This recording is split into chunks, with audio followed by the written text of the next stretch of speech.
control, so instead of being at 175, we can drop the pressure down to 150, maybe 120 pounds, to the point where the regulators would actually take over themselves. The regulators are the safety piece that's in there.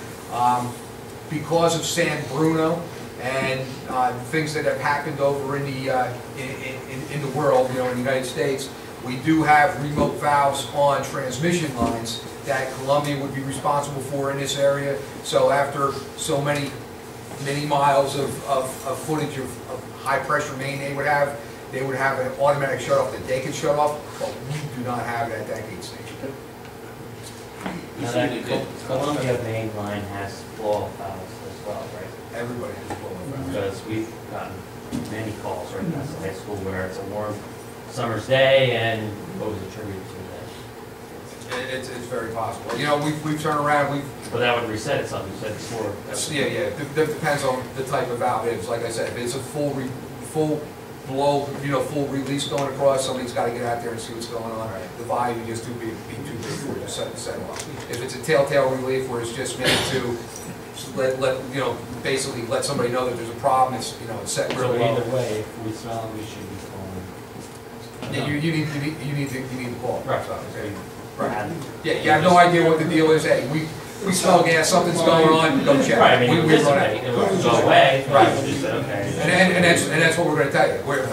If it's us and we turn around, we check all our electronics and we can't find anything, we're going to say, hey, we have no indication of anything going on, because every one of our lines, every one going into your house, into your neighborhoods, from the input where it's going into your neighborhood to what we call an endpoint, I have a reading electronically. It's telling me, hey, automatically, I'm talking about the main line. And the main line, they have the same thing. They have points going across. Just as I have a SCADA system, supervisory control, they have the exact same piece on theirs. They monitor all their gas pressure and everything. And basically, a transmission line, if they exceed their maximum operating pressure, they have to make a notification instantly. So it's a big deal.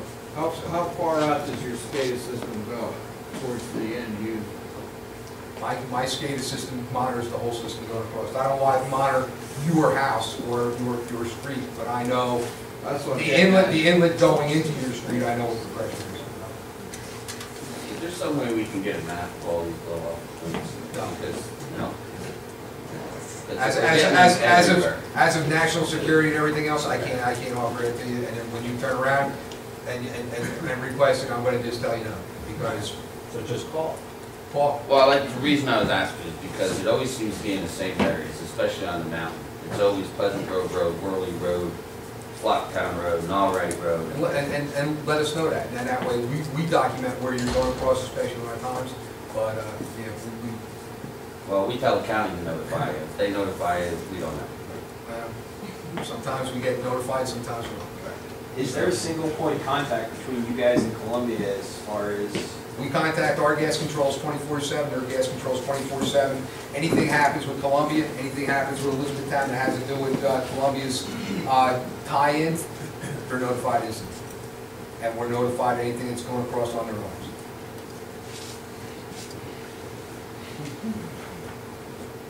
Now, I got a bunch of business cards. I'll leave them here for you too.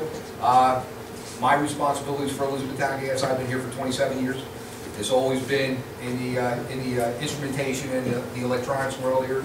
I take care of all the gauge stations that everywhere in all of Union. Actually, that little spot on the map where it showed Union, we have more customers there than we do out in the whole big region coming across, because you're so spread out. So, but I take care of all the gauge stations, their LNG facility, their measurement regulation, and I also work with guys for investigations for arson, fire, the whole 9 yards. So I'll leave you my cards. If you have an issue, if you have a question, feel free to call me at any time. I'll be glad to walk through with you, see what's going on. If you guys want to even turn around and work something out where I don't even have a problem taking you over to the gauge station and show you what we have at the site. The gauge station itself, we turn around, we've talked about it before, and a lot of facilities are like, well, it's a unmanned facility. We want a key to be able to get into that facility.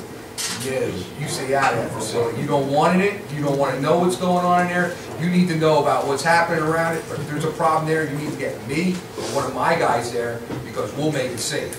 we'll turn around. If you go into that facility and if you grab the wrong valve, you grab onto a piece of tubing that you don't know what you're doing, and that's a sense line that's actually supposed to be watching what the downstream pressure is, and it's looking at 175 pounds, but the inlet of that is, 1,200 pounds, and for some reason you shut that off and I can't see that pressure anymore, that regulator is going to go full open. You're going to be trying to send 1,000 pounds down into your system. You don't want in that place, you don't need to be in that place, you're not accused to be in that place, you don't know anything about that place. So you need to get me there so I can make sure that that's safe and everybody else is safe as well. And I have no problems taking you over here and letting you see it. As a matter of fact, if you ever want to turn around and work out a place where we have a drill at that facility, I'm more than happy to do that as well. I'd be glad to set up a drill with you guys to do that. So that way you guys get more familiar with what we have in the area. Okay? Cool. Any other questions? Before you guys go, I know you had a question. You raised your hand twice. So what's up? You already answered it. Okay. Good. So thanks to Mark and Mike. Thanks to Fairmount for hosting this tonight. This has been very helpful. So really appreciate it.